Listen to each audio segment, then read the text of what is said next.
A confissão do anão foi tão forte, a frase se interrompeu no ar, como uma pedra lançada num lago muito calmo. Por um segundo ninguém se mexeu. Depois o silêncio trouxe algo parecido com medo. Mais tarde, quando as pessoas falassem daquela tarde, todas lembrariam primeiro do som daquela voz pequena, clara e sem medo, que desnudou um plano e fez o chão ceder sob os passos de uma mulher que sempre acreditara ser intocável. A casa parecia dormir com olhos abertos, fachada moderna, vidro, mármore polido. Dentro, porém, havia uma sala vazia de calor, móveis caros, quadros alinhados como elogios bem pagos, um relógio enorme que marcava horas com precisão de cofre. No centro, a mesa de jantar, palco de tantos almoços e brigas, estava posta apenas para um lugar. Um único pratinho de porcelana, uma xícara de café morno que ninguém bebera. E ao lado, ela, Dona Celina Antunes, 78 anos, pele marcada pelo tempo, mãos que lembravam mapas antigos, sentada observando o fim do dia como quem fala com o passado. Rô enxugava o trilho da mesa com o pano já gasto de tantos anos. Ela conhecia cada ranhura da madeira, sabia quantas vezes a dona da casa virava a toalha para esconder uma mancha, quantos cortes de bolo sobravam quando as visitas eram apenas novidades passageiras. Rô tinha chegado ali cedo, meio emprego, meio família, mas seus olhos eram de quem tinha aprendido a ler em silêncio as pequenas injustiças. Era dessa habilidade que nasciam as provas. Bruna passou pela sala com a elegância nervosa de quem conta favores e cobra resultados. Os saltos batendo no mármore, um perfume leve que servia de assinatura. Ela sorria quando necessário, falava um tom acima do que o ambiente permitia. Olhou para a mesa, desviou a xícara com a ponta do pé e disse, sem afeto, "Deixa que eu tiro isso, mãe. Amanhã a gente resolve melhor." Dona Celina não respondeu. A voz de Bruna tinha o dom de diminuir a presença alheia até fazê-la quase invisível. Fábio era a figura que preenchia as manchetes da família, executivo, viajante, um homem que gastava a dor do próprio histórico em planilhas. Ele vinha e voltava com a indiferença de quem confunde ocupações com obrigações. Amava a mãe num modo prático, com ligações que citavam compromissos e visitas marcadas como reuniões, mas tinha olhos confusos quando alguém lhe dizia o contrário. A relação entre mãe e filho vinha de uma história cheia de falta, uma perda no passado, um irmão que se foi cedo e um segredo que não foi falado, apenas costurado. Do lado de fora, no corredor de serviços, Clarice sussurrava com Bruna num tom medido. "Temos que agir rápido, não adianta parecer fragilizada agora. O corretor já falou que, se você assumir mais cuidado, as movimentações ficam mais fáceis." A palavra assumir flutuou como uma promessa sombria. Clarice e Osvaldo, pais de Bruna, tinham o tipo de conivência que compra silêncio com vinho e conselhos de escritório. Para eles, o que importava era a manutenção do status e, se preciso, a troca de um afeto por documentos. Dentro da cozinha, Celina tentava puxar a toalha com as mãos trêmulas, observando cada gesto como se memórias fossem migalhas a serem recolhidas.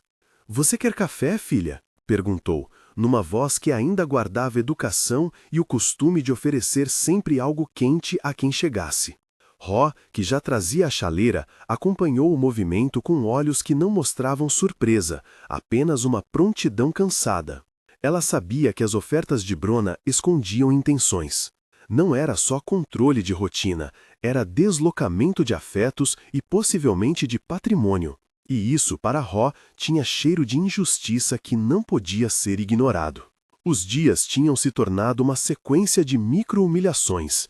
Uma frase sarcástica sobre esquecer coisas, um elogio público que era, na verdade, um empurrão para a marginalização de quem envelhece.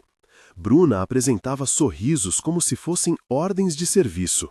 Aos poucos, ajustava a narrativa para tornar a presença de Celina inconveniente, um problema médico-amoroso que precisava de solução profissional.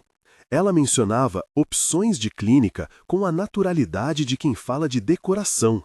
Em sua boca, um asilo soava como um projeto de paisagismo, uma questão logística, fria e, para ela, racional. Acontece que, para além dos quadros e dos cheques, havia pessoas que viam. Ró via, o porteiro via. E havia também quem, por estar mais perto dos bastidores, soubesse coisas que os salões não ouviam. Entre esses, havia um homem pequeno, de estatura reduzida, que trabalhava há anos como assistente de manutenção na casa. Chamava-se Samuel e o corpo não definia sua coragem. Samuel tinha um jeito direto de falar, uma risada que aparecia onde se esperava silêncio e olhos que guardavam segredos como quem recolhe lenha para o inverno. Havia uma bondade no modo como ele ajeitava os interruptores que o deixava comumente subaproveitado nas rodas de conversa da família. Para Bruna, ele era útil, prático. Para Clarice, um contratado. Para Ró e Dona Celina, Samuel era a testemunha que, sem alarde, conhecia os detalhes de cada rotina. Numa tarde de vento morno, depois de escutar Bruna dizer "isso só atrapalha", numa referência à velha senhora, Samuel sentiu-se sufocado pela cumplicidade. Ele sabia, porque vira, que havia um plano de afastamento. Tinha visto documentos deixados sobre a mesa do escritório, papéis de médicos imaginados, horários criados, conversas sussurradas em reuniões noturnas entre Bruna e uma advogada. Sabia também que, vez ou outra, realizara tarefas que agora o deixavam com consciência pesada. Entregar envelopes, colocar assinaturas em papéis com orientações discretas, observar com o silêncio de quem tem pouco espaço para intervenção. No peito, um incômodo vinha crescendo. Ró, por sua vez, era o tipo de pessoa que guardava celulares com a cautela de quem segura tesouros. Ela aprendeu com os anos na casa a não expor tudo de imediato. Mas havia um ponto em que segredos viravam feridas abertas e não se podia mais fingir que a cura viria sem gesto. Ela assistia a Dona Celina mexer horas o café frio e, certo dia, pegou no lixo uma mensagem impressa. Assuma os cuidados, documentos prontos, amanhã assinatura. Pequenos bilhetes que, empilhados, formavam um risco de contorno. Não era apenas um plano, era um preparo para excluir. Ró sabia que precisava de algo irrefutável. Ninguém se levanta contra palavras soltas. As palavras gravadas, porém, têm peso. A ideia não veio de um impulso heróico, mas de um acúmulo de indignações e de noites mal dormidas. Ela começou a anotar tudo. Gravou conversas com um gravador escondido na bolsa. Salvou uma troca de mensagens entre Clarice e Bruna, onde Clarice, sem rodeios, aconselhava ser dura. Fez cópias de contratos e observou a movimentação de contas bancárias, detalhes que, somados, começavam a formar um quadro. No dia em que decidiu agir, Ró chamou Samuel para conserto do interfone. Era uma desculpa prática. Os eletrônicos da casa sempre apresentavam problemas que só Samuel sabia resolver. Ele entrou com a caixa de ferramentas, sorriu para a dona da casa com aquela gentileza que já se tornara habitual. Ró deixou a porta entreaberta, a casa respirando quieta como quem guarda um coração acelerado. Enquanto Samuel ajeitava fios, ela puxou o conversador e com voz baixa disse: "Você viu o que fizeram com a Dona Celina, não viu, Samuel?" Ele parou, as mãos preenchendo um momento de um silêncio ao qual não havia retorno. Houve um instante em que a decisão se firmou no rosto de Samuel. Não era de herói que se tratava, mas de alguém que já tinha colecionado culpa demais. Ele começou a falar, detalhes, nomes, horários, a expressão exata de Bruna dizendo: "Quando Fábio estiver fora, a gente resolve isso." Falou das instruções de ajustar a medicação para justificar fadiga. Falou de uma visita de avaliação, tão bem coordenada que nem parecia avaliação. E então disse algo que ninguém que ouviu esqueceria. Eles queriam que parecesse ideia do próprio filho. As palavras caíram pesadas. Samuel falava sem teatrinho, era quase um desabafo. Ró segurava o gravador escondido no avental e, entre a caixa de ferramentas e a bancada, a casa transformou-se num tribunal íntimo. Samuel descreveu como, certa noite, havia colocado envelopes com modelos de contratos no escritório e visto Bruna os revisar com calma. Contou também que recebeu uma quantia, pequena, mas suficiente para calar a boca de quem mal podia bancar o remédio do cachorro. Havia naquele testemunho a fragilidade dos que cedem por necessidade e a força de quem, no fim, escolhe expor. Quando Samuel terminou, pediu que ninguém soubesse. Se eles descobrirem que falei, ele começou, e a frase ficou no ar. Ró não prometeu anonimato. Não era um voto, era um pacto silencioso.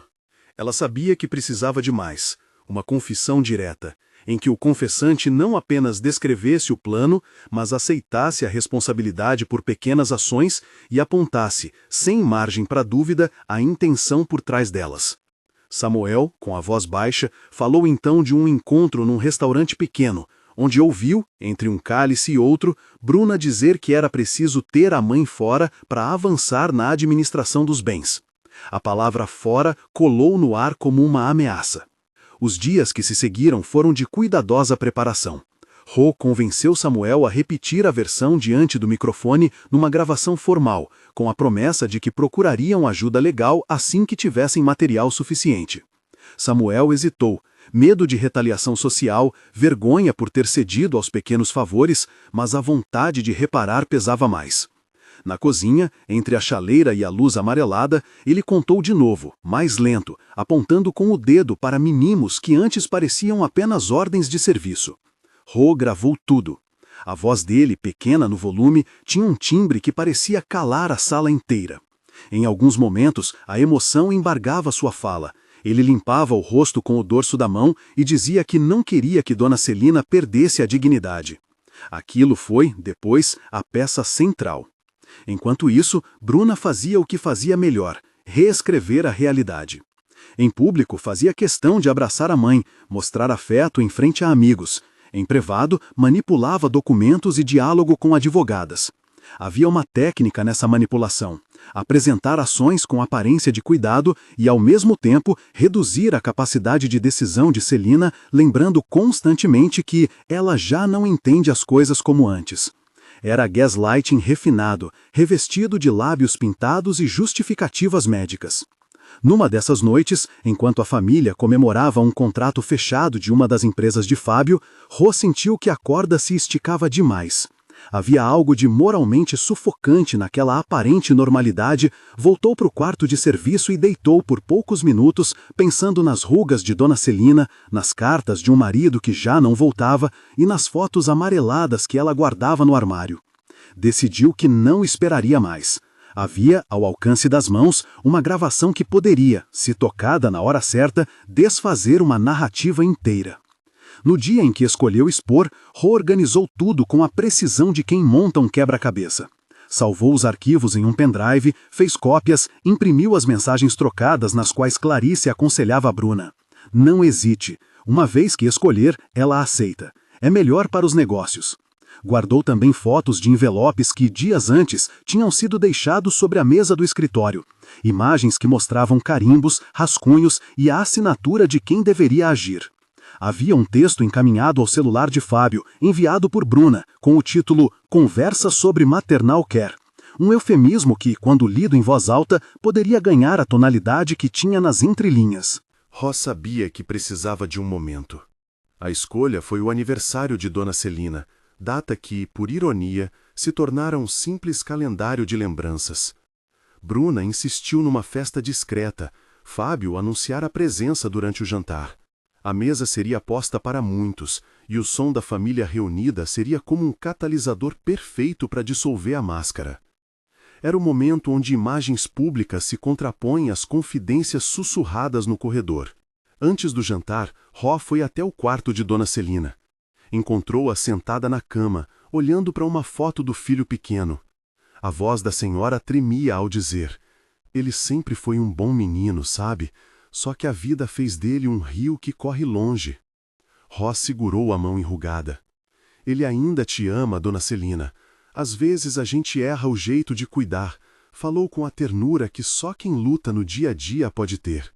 Celina sorriu, pequena luz de agradecimento, e pediu apenas que ninguém a esquecesse. Na sala, a família começou a se ajeitar. Vinhos foram abertos, conversas amenas tomaram o lugar das tensões. Bruna circulava como quem domina o salão, certa de que tudo caminhava conforme seu roteiro. Fábio, distraído entre um telefonema e o outro, não suspeitava do que estava por vir. Ele entrou com um suéter caro e abraçou a mãe com uma pressa amena que denunciava mais compromisso que sentimento. Para ele, a vida fora construída em metas e planos, não em olhares. Quando a hora parecia madura, Ró chamou Fábio para a sala de estar, com a desculpa de mostrar uma lembrança antiga que impuria a memória. Ele veio, curioso, a mão tocando o bolso do casaco onde o telefone vibrava. Ró pousou o pendrive sobre a mesa. Não o fez de maneira teatral, apenas colocou ali, como se fosse um objeto comum. Fábio franziu a testa, ao ver o aparelho, pensando talvez ser um presente de uma marca antiga. Bruna sorriu de lado, um sorriso que tentou ser trivial, mas guardava a atenção de quem sabe que um fio pode romper tudo. Na sala, a família começou a se ajeitar. Vinhos foram abertos, conversas amenas tomaram o lugar das tensões.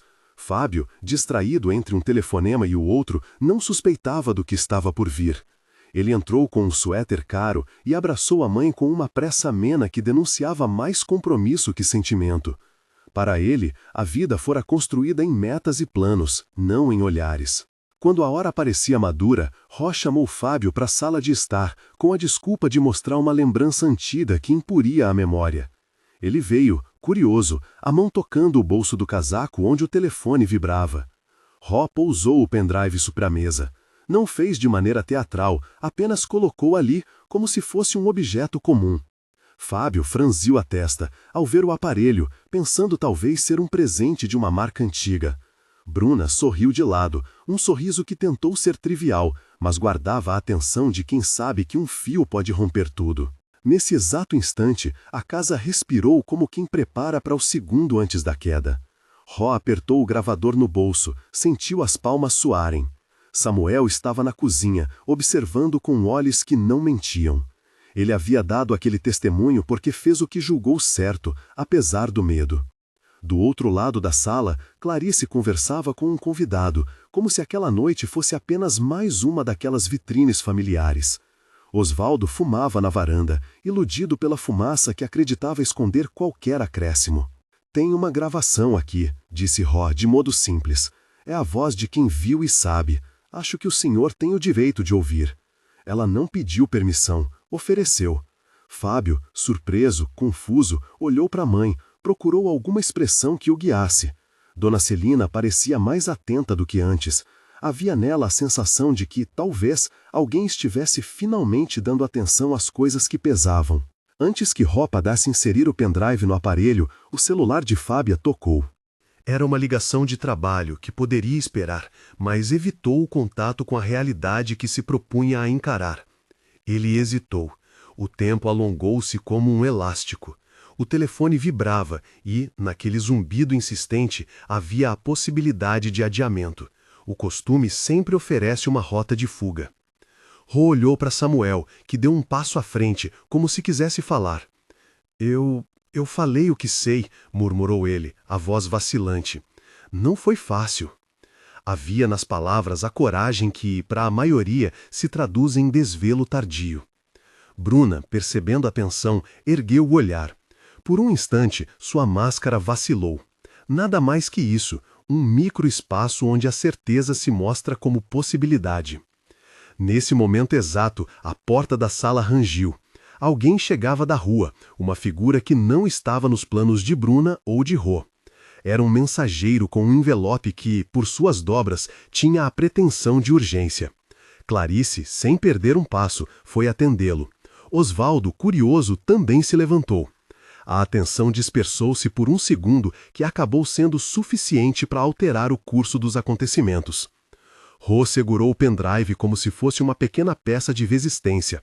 Havia ali vozes, provas, o som da confissão de Samuel, tudo pronto para romper a narrativa construída por Bruna.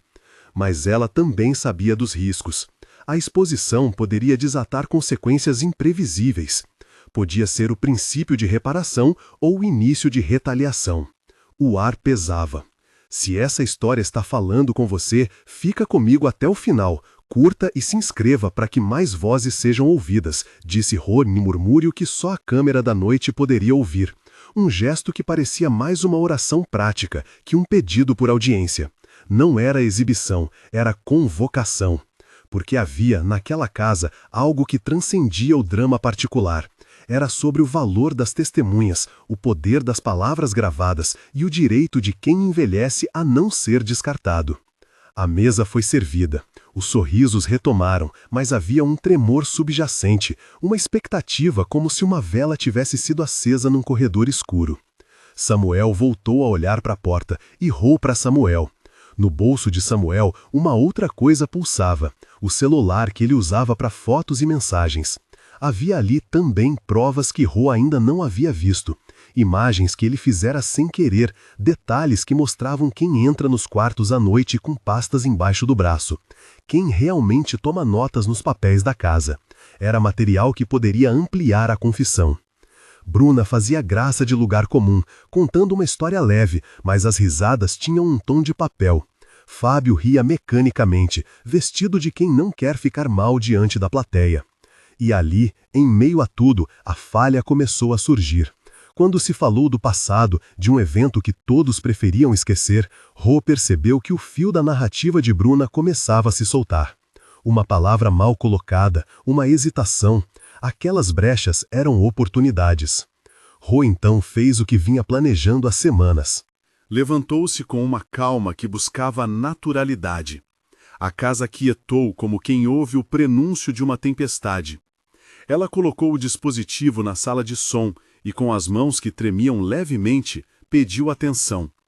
«Quero que a gente ouça uma coisa», disse ela. Havia no tom uma compostura que pedira silêncio.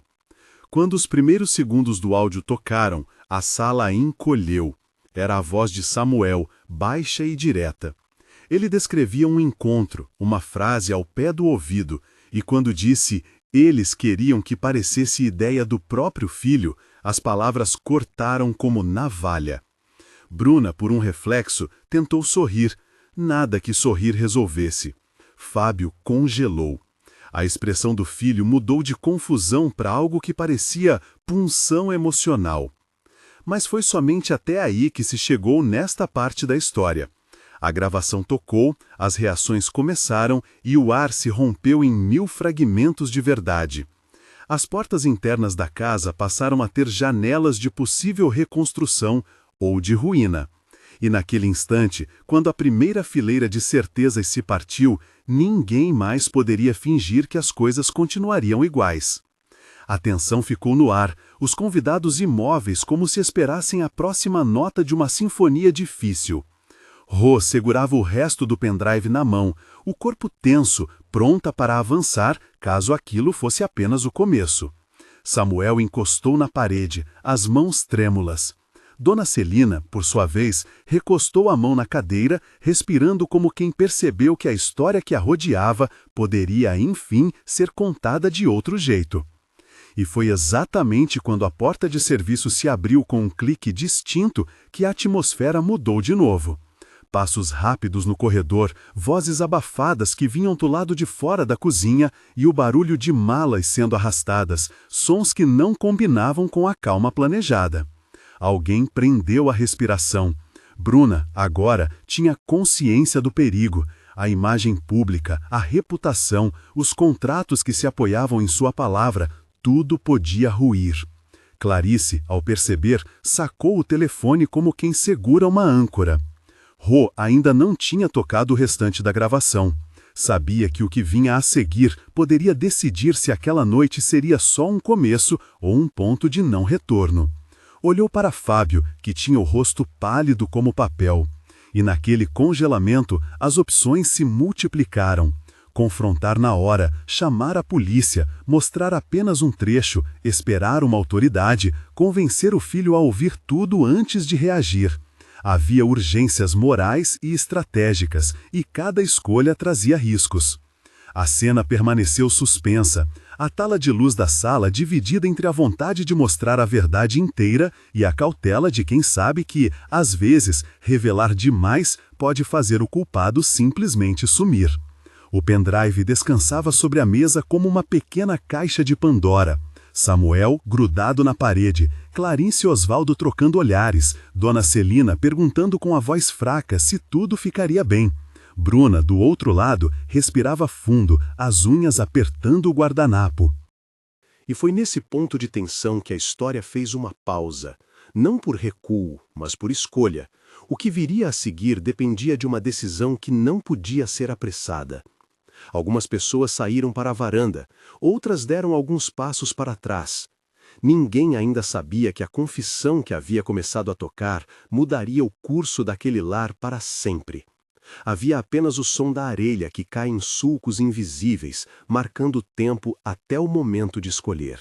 O silêncio que se seguiu ao primeiro trecho da gravação não era vazio, era uma espécie de vigilância coletiva. As taças foram pousadas com mais cuidado. Alguém engoliu seco. O relógio na parede, que até ali tivera o tic-tac sereno de sempre, pareceu acelerar, marcando um compasso novo, o tempo da verdade. Ro respirou fundo antes de decidir. Não havia volta discreta naquele instante. Se ela não tocasse o restante, algo ali permaneceria apenas uma semente. E havia dias, semanas, de sementes que apodreciam em silêncio. Com mãos que mal traíam o tremor, ela acionou o player e passou para a segunda parte do arquivo. A voz de Samuel voltou, mais firme agora, como se contasse não por obrigação, mas por necessidade. Ele nomeou detalhes que ninguém poderia contestar, datas, horários, o nome do advogado que redigira uma minuta, uma conversa em que Bruna sugerira suavizar o termo decisão assistida por plano de cuidados para tornar tudo menos suspeito. Samuel explicou como vira caixas com peças, numerados, como for instruído a deixar certos envelopes numa gaveta do escritório, como receber a quantias em espécie, pequenas para quem as pagou, enormes para quem as ganhara. Descreveu a expressão de Bruna naquela noite em que disse, entre goles, quando tudo estiver certo, ninguém vai lembrar de nada. Havia, na voz dele, mais arrependimento que heroísmo, e isso dava ao depoimento um peso que ninguém naquela sala ousou reduzir. Fábio não se mexeu. Primeiro, havia o choque de ouvir palavras que já percorreram metade dos corredores íntimos da sua memória sem que ele lhes desse forma.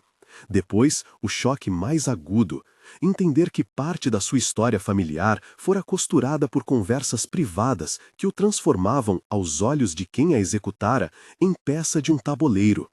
A expressão dele mudou de confusão para incredulidade e, por fim, para dor. Era como se cada frase de Samuel tirasse um verniz que até então lhe dera tranquilidade. Bruna respirou rápido. A máscara de controladora, tão bem posta ao longo dos anos, rachou numa linha fina.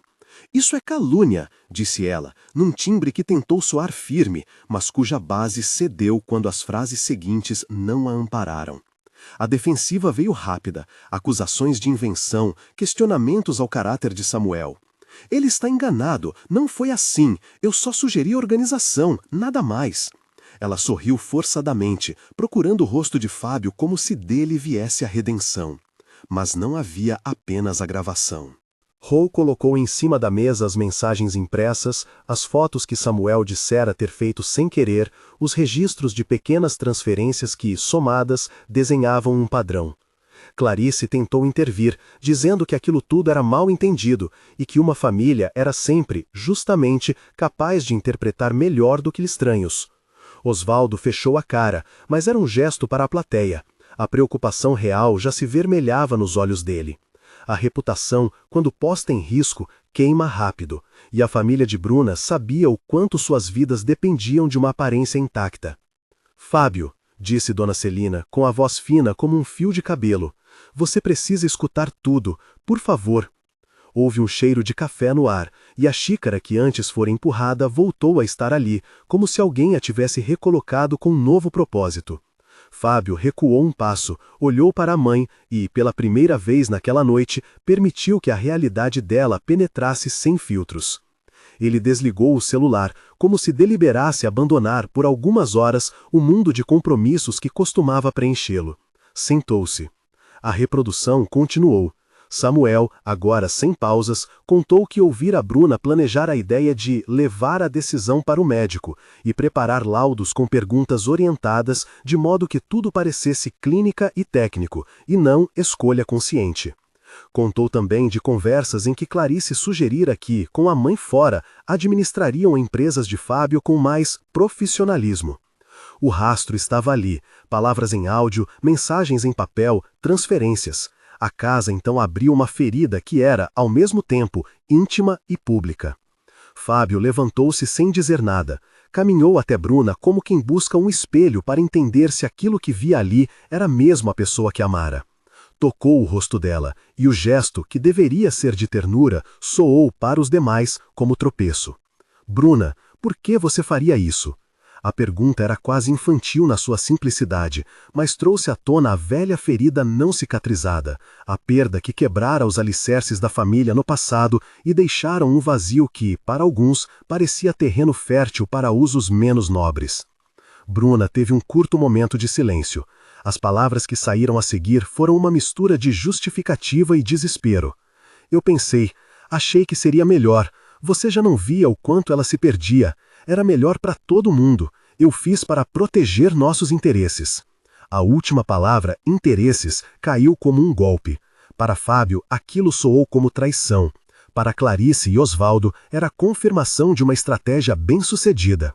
Mas ali havia também um erro tático. Bruna explicara demais. Numa confissão improvisada, entregara a intenção. A reação de Fábio foi lenta, humana. Primeiro a incredulidade, depois a raiva comprimida, então a necessidade de entender. Ele pediu que todos saíssem da sala por alguns minutos. Era como se precisasse de ar, tempo, um leito de racionalidade para processar o colapso emocional. Dona Celina observou tudo com olhos que acumulavam memórias, lembranças de um filho criança, de um homem que ganhara o mundo e que, no íntimo, talvez continuasse a ser aquele menino que ela ensinara a amarrar sapatos. A conversa que se seguiu entre mãe e filho foi contida, e o narrador que os observava percebeu que ali se movia o centro da história. Não era só uma disputa por bens, mas uma tentativa de redirecionar um afeto perdido. Celina falou sobre o filho que ela lembrava, contou de noites em claro quando ele voltara do hospital, de um tempo em que a família fora menos calculista e mais humana. Fábio ouviu, e as palavras dela, simples, humanas, começaram a desfazer o nevoeiro que Bruna, de forma calculada, tentara criar. Do lado de fora da sala, Clarice e Osvaldo já se mobilizavam. O telefone tocou. Eram consultores, advogados discretos que prometiam mitigar estragos e representar os interesses. A possibilidade de que tudo aquilo viesse à luz causou um pânico lógico. Perder contratos, ações mal explicadas, escândalos. Eles sabiam, por experiência, que a reputação tinha valor financeiro e que escândalos corroem saldos com a mesma rapidez com que corroem confiança. Bruna se recolheu num quarto, as mãos cheias de telas e aparelhos. Sentiu pela primeira vez que sua estratégia tinha um custo pessoal elevado, o abandono social quase imediato, a possibilidade de que seus atos viessem a público. A ideia da fuga não era novidade para ela. Por trás da máscara havia sempre uma rota de escape, para o caso de algo não sair como planejado. Mas agora a rota precisava ser mais rápida, precisava ser internacional. As conversas em que a palavra fora surgira já não eram apenas frases, eram instruções de ação. Enquanto isso, Rô não se acomodou no papel de acusadora. Ela sabia que fazer justiça era tarefa de paciência e estratégia. Ligou para a pessoa que conhecia, uma advogada que atuava com direitos de idosos e que, naquele bairro, sempre foi referência silenciosa. Explicou o que tinha, descreveu o conteúdo da gravação e pediu orientação sobre preservação de provas e sobre como acionar as autoridades sem expor Dona Celina à retaliação imediata. A advogada, com calma profissional, disse o óbvio: proteger as provas, registrar boletim de ocorrência, solicitar medidas de proteção imediata se necessário. Não prometeu prisões instantâneas, ofereceu um trajeto possível para que a história seguisse seu curso legal. Ro também conversou com um jornalista amigo, alguém que sabia respeitar limites e cuja resposta foi moderada. Nós precisamos, antes de qualquer matéria, ter o lado da vítima validado e evitar expor uma idosa ao chorume da internet.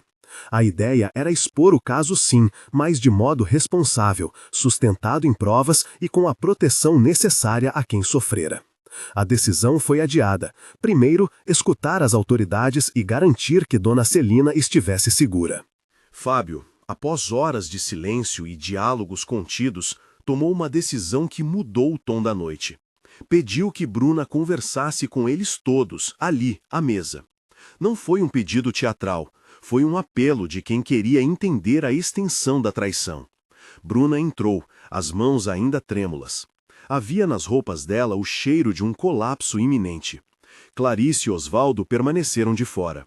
Eles haviam percebido que, se a escalada chegasse às vias civis, seria preciso ser prudente.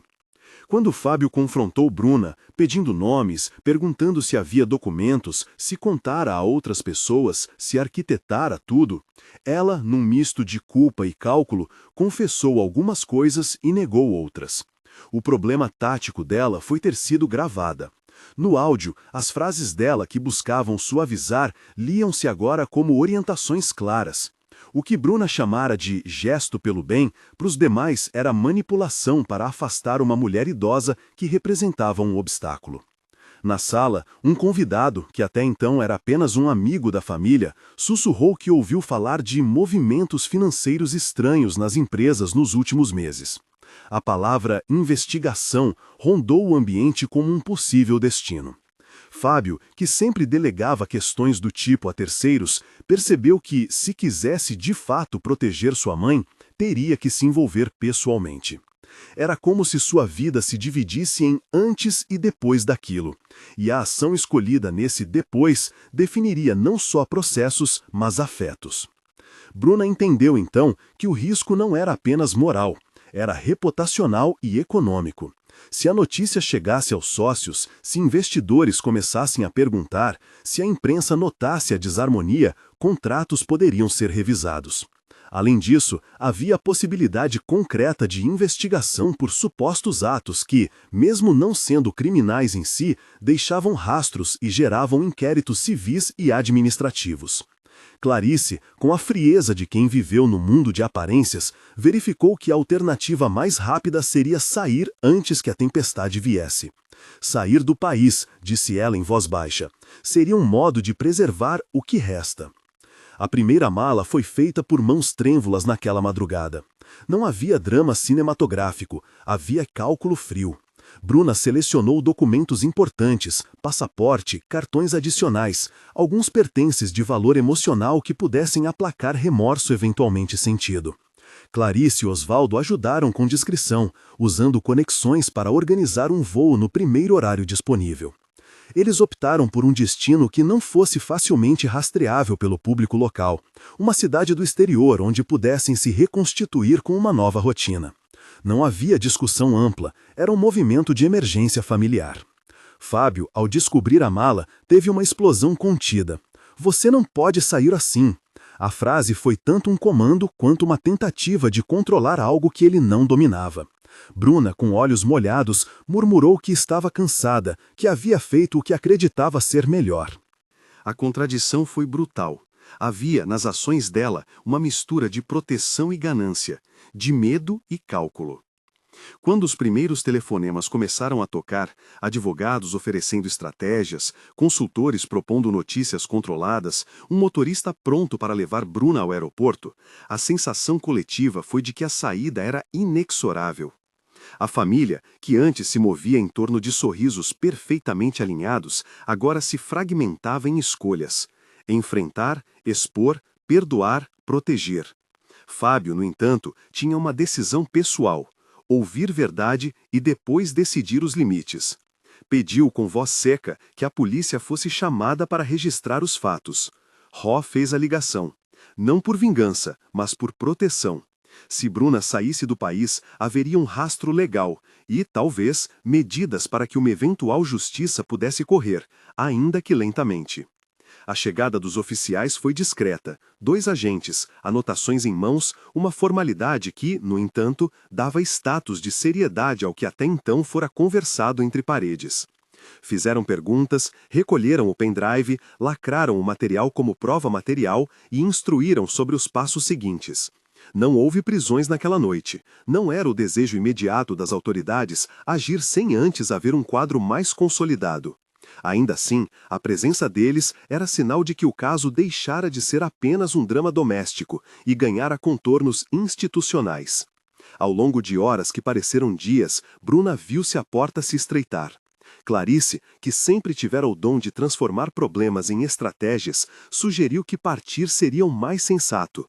Nós vamos a um país onde ninguém nos conhece. Lá você poderá explicar sua versão, disse ela, oferecendo um racional que soava como perdão. Bruna finalmente aceitou. A partida foi feita com pressa. Um carro discreto, malas no porta-malas, um caminho que não cruzou com a varanda principal para evitar olhares. Na saída, Samuel, que até então se recolhera, viu-se na rua. Seus olhos encontraram os de Dona Celina por um segundo. Havia nessa troca algo que parecia maior do que a fúria ou a humilhação. Era um pedido mudo de graça. No aeroporto, Clarice comprou passagens internacionais em nome de Bruna. Não havia glamour, havia pragmatismo. O aeroporto, com seus corredores longos e painéis luminosos, recebeu uma fuga que, para Bruna, tinha ares de renascimento, e para os que ficavam, o gosto amargo de abandono. Ela passou pelo balcão com o olhar pesado. Não houve choro exasperado, só uma sequência de gestos calculados. O cartão apresentado, a mala despachada, a fila do embarque. Quando o portão de embarque anunciou última chamada para o voo internacional, Bruna sentiu que o chão se movia. Em algum lugar, talvez, Clarice lhe sussurrara que aquilo era necessário. Mas havia algo que as notas não pagavam: a expulsão social, a perda de convivência, o sumiço de abraços que antes se tomavam por garantidos. Enquanto o avião decolava, com o sol já emergindo tímido no horizonte, a narrativa da família mudou de tom. Fábio, que testemunhava tudo e sentia o peso do abandono, tomou medidas imediatas. Notificou o banco sobre possíveis movimentações suspeitas, pediu auditoria interna nas empresas e marcou encontros com advogados para entender os impactos. Não era ato de vingança, era responsabilidade. Ele estava, pela primeira vez, assumindo a liderança que a idade lhe dera. Não a liderança de negócios frios, mas a de cuidar de quem estivera sempre presente. Na manhã seguinte, a casa grande que antes se orgulhava de sua ordem estava silenciosa de um modo diferente. O vídeo da gravação, por prudência, ainda não fora divulgado. Havia, porém, uma movimentação institucional. A polícia recolhia boletins, advogados requisitavam documentos e a possibilidade de medidas protetivas para Dona Celina começou a ser considerada. Rô esteve ao lado da idosa o tempo todo, traduzindo termos legais, organizando papéis, garantindo que ninguém a afastasse de sua rotina por subterfúgios burocráticos. Era, enfim, o ato de pertencimento que sustentava a esperança de reparação. Meses se passaram e a história, que poderia ter sido apenas um estrondo breve, desenhou novas texturas. A saída de Bruna tornara-se fato, uma espécie de legenda que circulava em bairros, corredores de empresas e nas rodas de amigos. Havia quem condenasse, quem desculpasse, quem simplesmente se calasse. Fábio, não obstante a dor, adotou uma postura singela. Abriu a casa para a mãe, retirou da rotina os sinais de abandono e começou a reconstituir, peça por peça, a dignidade de alguém que havia sido invisibilizado. Uma manhã, lembrando-se de como a casa antes fizera uma questão de banir pequenos gestos de afeto, Fábio resolveu que a mesa voltaria a ser lugar de encontro. Ele mesmo foi à loja buscar uma toalha, escolheu um prato que lembrava os almoços de infância e, com a ajuda de Rô, aprendeu a fazer um café que a mãe gostava. A mesa foi posta para 2. Não era celebração, era reparação feita em gestos diários. Dona Celina reagiu com delicadeza às mudanças. Primeiro, com desconfiar natural de quem tivera sua rotina mexida. Depois, com a leve risada de quem descobriu que o filho, afinal, ainda lembrava como preparava as coisas. Você aprendeu a colocar açúcar do meu jeito, disse ela uma tarde, e o riso dele veio seco, emocionado. Em momentos simples como aquele, notava-se que a restauração se faria não com grandes gestos solenes, mas com repetições de cuidado. Samuel, por sua vez, enfrentou as consequências de sua confissão. Teve reações adversas, olhares de julgamento de alguns que não entenderam o preço que ele pagou para expor a verdade. Pessoas que o indagaram por que não tinha ido antes. Mas também encontrou gestos de gentileza inesperados. Vizinhos lhe ofereceram pequenos trabalhos, colegas de ofício lhe deram oportunidades. E, em mais de uma visita, Dona Celina o chamou para almoçar, como quem diz que privilegia a companhia daqueles que têm coragem de agir. Ro acompanhou a trajetória dele com atenção, garantindo que não fosse deixado à margem por ser a pessoa que falara. A trajetória legal seguiu um curso lento, como os de todos os processos complexos de relações familiares. Houveram depoimentos, perícias, solicitações de documentos. A polícia abriu um inquérito sobre a possibilidade de coação em atos de pessoas idosas e sobre movimentações suspeitas em contas associadas aos bens da família. Mas, fiel ao que a advogada de Ro dissera, não havia garantias de prisão automática. O que havia sim era uma sequência de passos que poderiam levar a responsabilizações civis e, em alguns casos, até administrativas. A narrativa pública, entretanto, ganhou novos contornos. Revistas locais contaram fragmentos da história destacando o cuidado com a idosa e a coragem da testemunha. A exposição se fez de forma que preservasse a figura de Dona Celina, sem sensacionalismo.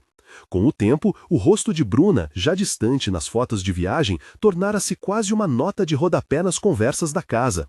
A fuga havia sido para ela uma tentativa de recomeço em outro lugar. Para os que ficaram, uma oportunidade de reavaliar laços e responsabilidades.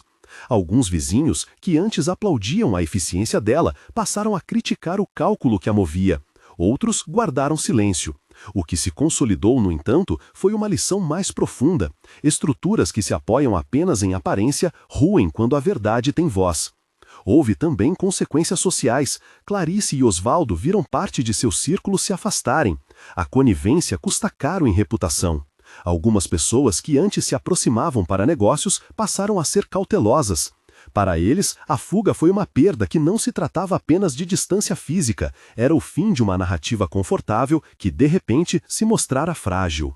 No íntimo da casa, porém, a recuperação foi feita de detalhes. A toalha nova que não escondia manchas pelo simples fato de que ninguém mais as ignorava. O velho rádio que voltou a tocar músicas que Celina gostava. As fotos antigas que agora eram consultadas sem pressa e sem medo de críticas. Fábio aprendeu a estar, não só a aparecer.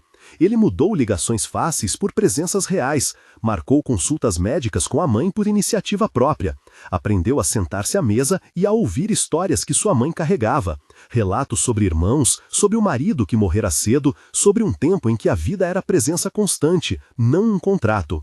A casa, por sua vez, mudou de clima, não porque todos fossem perfeitos, mas porque o espaço começou a valorizar a dignidade como prática. Ro recebeu um reconhecimento formal da família. Não apenas gratificações econômicas, mas também espaço para decidir pequenos detalhes domésticos, um sinal simbólico de que sua voz finalmente tinha peso. Ela, que tivera a coragem de gravar e expor, viu sua vida modificar-se com generosidade. Samuel, que confessara sua participação e decidira reparar, foi convidado para empregar-se em funções mais estáveis e obteve, pouco a pouco, a confiança de quem antes olhava para ele como um elemento periférico. Algumas tardes trouxeram sessões de conversa entre mãe e filho que pareciam pequenas terapias domésticas. Fábio pediu desculpas com palavras quebradas. Eu falhei em te proteger de formas que não imaginava, disse ele numa dessas tardes, as manos entrelaçadas às de sua mãe. Eu deixei que outros falassem por nós.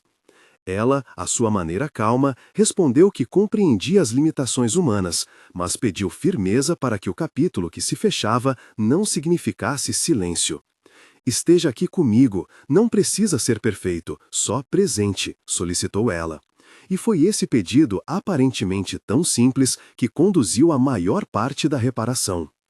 Do ponto de vista social, a história teve reverberações discretas mais importantes. Vizinhos passaram a observar de outra maneira a rotina dos idosos. Algumas associações locais que trabalham com proteção ao idoso iniciaram campanhas de conscientização sobre microagressões e gaslighting familiar. Não era uma transformação instantânea, mas havia um movimento de sensibilidade que aumentara. Em rodas de conversa, pessoas partilhavam: "Eu também presenciei algo assim e não soube o que fazer." A mensagem de Ho, registrada em algumas entrevistas cuidadosas, foi clara. Pequenas ações, como ouvir, gravar e procurar apoio, podem mudar caminhos. Houve dias em que Dona Celina revisitou o passado em silêncio. Memórias vieram como pássaros que pousam por instantes. O marido que amava reparar coisas na oficina, o filho pequeno que aprendia a andar, o cheiro de bolo recém-saído do forno. Numa tarde, enquanto ajeitava um guardanapo, ela falou sobre perdão. Perdoar não apaga a trama, mas limpa o lugar onde a gente mora. Era uma frase de quem vivera bastante para entender que o perdão e a justiça são coisas diferentes, complementares. Fábio ouviu e a conversa serviu para que ambos entendessem que o caminho a seguir seria de cuidado mútuo e de medidas práticas. Arrumar papéis, proteger bens, mas também limpar as feridas com afeto. Samuel, em algumas visitas, sentava-se na varanda com Dona Celina. Eram conversas com café, pequenas trocas humanas que diziam mais que justificativas. Ele trouxe relatos suaves, a vida da rua, dificuldades para pagar contas, o peso de ter cedido a ofertas pequenas. Ela, com doçura, disse que todos merecem recomeços. "Faça diferente agora", orientou. Ele assimilou. A presença de Samuel passou de um testemunho que expôs uma trama a uma presença que ajudou na restauração. A narrativa pública que se seguiu tomou cuidado em não transformar o sofrimento em espetáculo. Matérias locais conduziram entrevistas em que dormitórias vozes foram protegidas. Houveram denúncias públicas, sim, mas também matérias sobre como testemunhas podem ajudar, sobre a necessidade de políticas de proteção ao idoso, sobre mecanismos para preservar bens e autonomia. O caso virou, para alguns jornalistas, um exemplo de que vigilância social e empatia podem agir juntas. Por fim, a história que começara com uma mesa vazia, terminou, ao menos em aparência, na mesma mesa, agora posta para vários. Uma pequena comemoração marcou o primeiro aniversário de Dona Celina após os eventos. Não houve grande festa. Foram pessoas que escolheram a presença. Rô, Samuel, alguns amigos mais próximos e Fábio, que trouxe flores simples. Ao cortar o bolo, Celina agradeceu em voz baixa, e o tom era de gratidão por gestos corajosos e por ter sido vista. Algumas conversas aconteceram na cozinha, onde se falou de prevenção. Fábio prometeu acompanhar processos legais até onde fosse necessário. Rô assumiu um papel mais formal na organização dos papéis da casa. Samuel ganhou respeito sólido. A mesa, que antes fora símbolo de abandono, passou a ser ponto de reconstrução. E foi ali, entre talheres e café, que muitos dos pequenos atos de cuidado foram repetidos, gestos que, somados, fizeram uma forma de justiça cotidiana. Houve momentos de silêncio que eram cheios de significados. Silêncio de quem decide não repetir erros. Silêncio de quem percebe que a coragem de um pode despertar muitos. A narrativa fechou com imagens simples. Mãos envelhecidas segurando um guardanapo. Um garoto que cresceu e aprendeu a voltar. Uma empregada que guardou provas e entregou a verdade. Um homem pequeno, cujo depoimento foi a pedra que quebrou um espelho de mentiras. No epílogo dessa temporada da vida daquela casa, as lições permaneceram claras. A exposição da verdade não é sempre imediata, nem sempre pacífica. Ela exige coragem, custo e frequentemente tempo, mas provoca mudanças. A confissão de Samuel, a confissão pequena que no título ganhou dramaticidade, foi de fato forte. Tão forte que a mulher que acreditava ser intocável sentiu-se obrigada a fugir do país para evitar o confronto público e as repercussões que a verdade poderia provocar. Essa fuga não foi glórias nem soluções, foi consequência dramática de um esquema desfeito. Para quem ficou, a tarefa foi outra: reconstruir. Se esta história toca algo em você, lembre-se de uma coisa simples: ver, ouvir e agir tem poder. Pequenas ações como a de Rô podem mudar destinos. Compartilhe com alguém que precisa saber. A coragem de uma pessoa pode mudar uma vida.